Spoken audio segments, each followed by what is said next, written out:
Hello and welcome everyone to this first match of Day 3 of the 11th Alliance Tournament. This is CCB Fozzie. I'm joined by Apathetic Brent, and we're here bringing you SCUM versus Sleeper Social Club. And we've got a really cool match coming up for you now. Sleeper Social Club bringing a repeat of what they brought on the first day, SCUM bringing a pretty traditional Sleipnir team. What do you think of these two teams, Brent?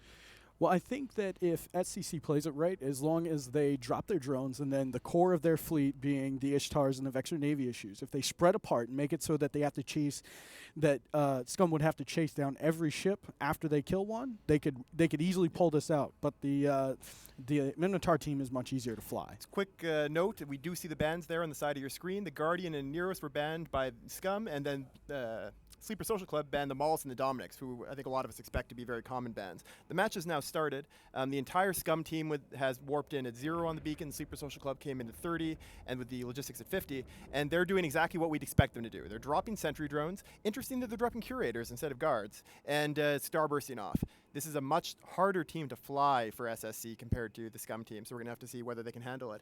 As we already see one of SCUM's sabers going down.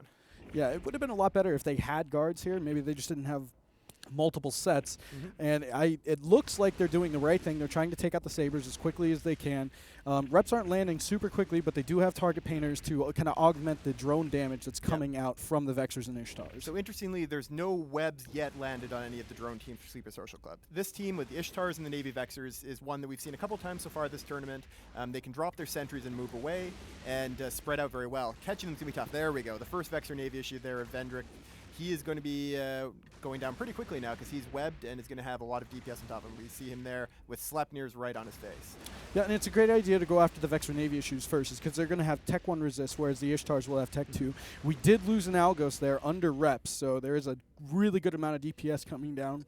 But the Scimitar of SCUM is now tackled, so we might see this switch pretty quickly. Yep, it's already a lot of damage. We have seen SCUM lose all of their sabers, which is what you'd expect in this. They're a good primary for Sleeper Social Club because the sentries can hit them pretty effectively. Killing the Jaguar is going to be much harder. This SCUM Scimitar has Ishkurs on him, and he's getting hit by the sentries. So if they can kill those frigates and then break off the tackle, then he might be able to survive, but otherwise it's going to be tough. Yeah, it looks like he might have multiple target painters on him, and that's a really good use of your assault frigate wing, is to get them to lock down the enemy logistics, try to remove it off the field early, because the longer that logistics stays in, it becomes more and more of an uphill battle for Sleeper Social Club. Second Vexor Navy issue, though, dropping of Mirrodin Bishop there for Sleeper Social Club.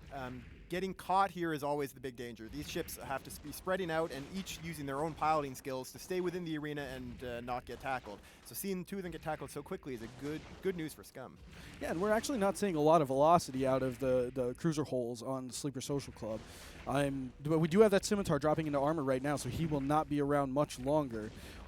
But we're still going to see the Sleipnirs and the Claymore with an ASB on them, so they might actually out-tank. Yeah, so you can see actually for sure that they do have some local reps, because you'll notice right below the team names we have bars that say defense, attack, control. The defense bar there for SCUM, you'll see it has a little extra bit on the end. That represents active repping. In this case, because they don't have the logistics, it has to be an ASB. And wow, that Sleipnir already dropped all the way through shields. And he doesn't seem to be activating his ASB yet. No, he doesn't. That was really surprising. Even though there are jam effects on the Executor, he has been landing reps, but they just have not been strong enough. So I'm seeing hardeners on him, but I'm not seeing an ASB effect or any shield effect on this Sleipnir. Maybe it's possible that they only have him on the Claymore.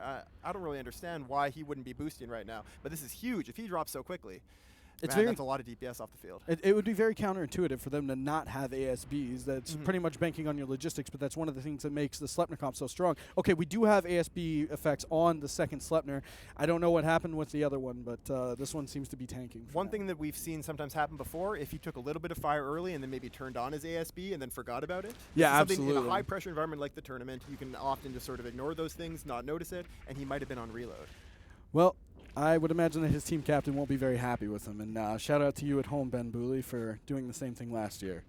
And so yeah, this thankfully one Burrow Boy, or thankfully for SCUM, is boosting. He is able to reduce a lot of that damage coming in. He's taking a lot of damage though, so it's going to be a race to see if they can take down the Ishtar of Darla there first. Yeah, it is an Ishkur, 2 Ishtars, and a Vexor Navy issue against 2 Sleipnirs and a Claymore and a couple Jags. So I think that SCUM has this in the bag, but who knows? We might see more piloting errors. Yeah, at this point, piloting is going to be playing an absolutely huge part of it. If those remaining Ishtars, which are pretty far away, can stay out of range for long, though, yeah, with the Jaguars actually holding up so well, I think I agree with you that SCUM definitely has the advantage at this point. Yeah, I'm wondering if it's the Ishkur that's going on the Jaguar, because there is a lot of damage going on to one Boro boy, and he is going to drop. There's no way. I highly doubt that he'll be able to get a reload cycle. They did just lose that Ishtar, so it still could go either way. Although I would, if it was me, I'd put my money on SCUM at this point. And I'm glad to see them go through. They're a decent team.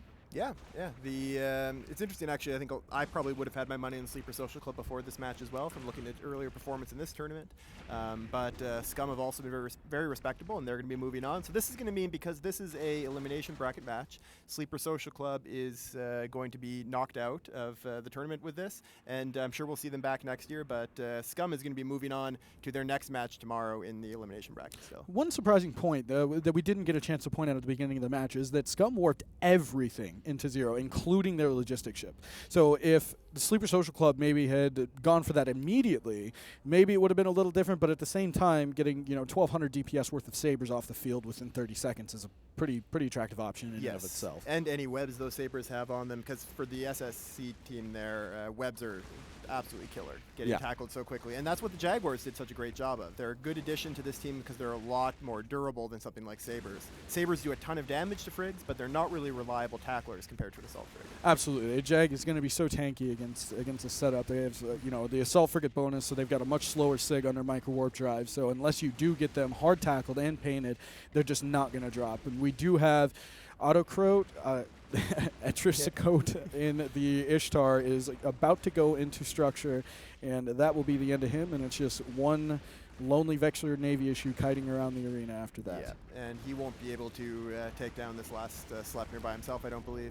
Well, and Minotaur Rush kind of stemmed, like the Rush concept is all about being able to quickly and efficiently kill the logistics. And since they don't have the traditional Hugin that you'd see in a Minotaur Rush, these Jaguars kind of fill that role. They're tanky, they're fast, and they can get on and apply webs quickly. They just can't do it from, the normal 50-kilometer range. Yeah.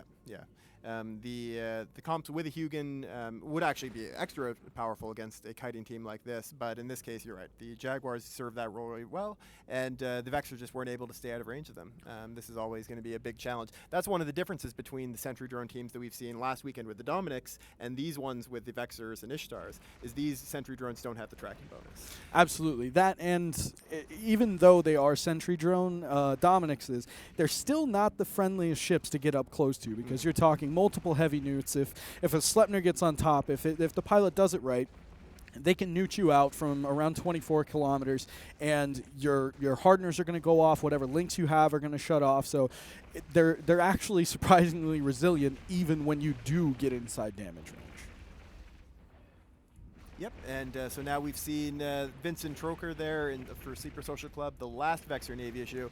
He's tackled, he's surrounded by hostile ships, and he's going to be dropping down fairly quickly. There you go, we see the Sleipnir move through screen there. Great shot of the Jaguar, one of my favorites. I love the Rifter hull. It's one of these great iconic ships in EVE Online.